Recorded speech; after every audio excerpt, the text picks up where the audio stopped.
Hey everyone, my name is Clayton Wulf.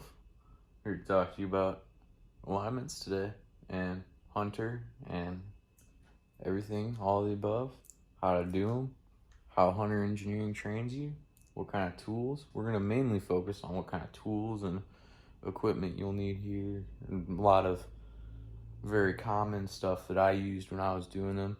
I've had a little bit of a break here from the alignment or the automotive and the alignment field, and but I still have all my tools, luckily, so I can show y'all.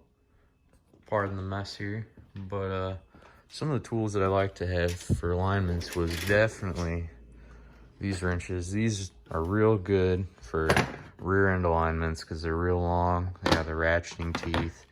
Those can be pretty expensive, a few $100 for a good set of those, easy.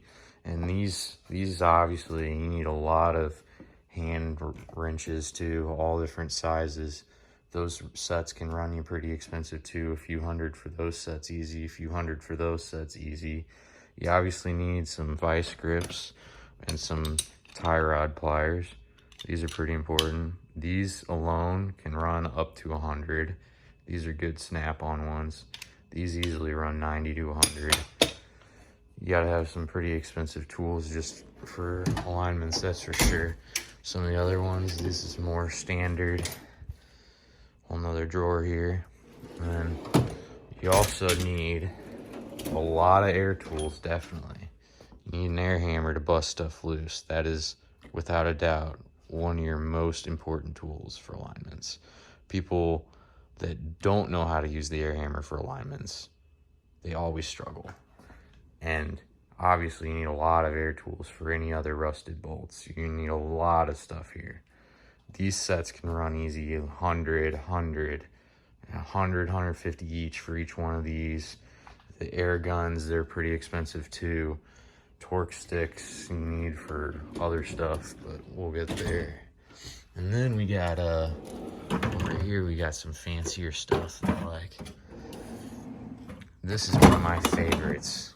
So good old PB blaster. You need a big thing of PB blaster for all the rusted bolts you're gonna run into.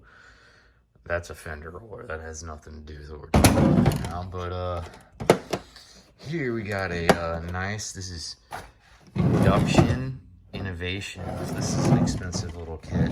These run about $400 to $500, and they're fancy little, I can get the darn thing open here.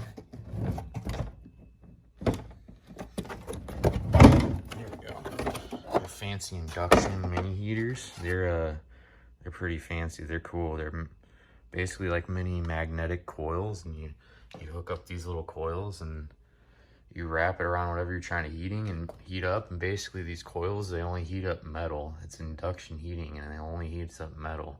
It won't heat up too much other stuff around like bushings and in your suspension. This is a really good thing to have. Only expert alignment guys really have this. All the guys that are just trying to get by, they propane torture suspension. They'll just torture stuff red hot. And what nobody realizes when they're doing that is when you torching suspension parts red hot, it changes the tensile strength of the metal. You can't be doing that with a lot of stuff.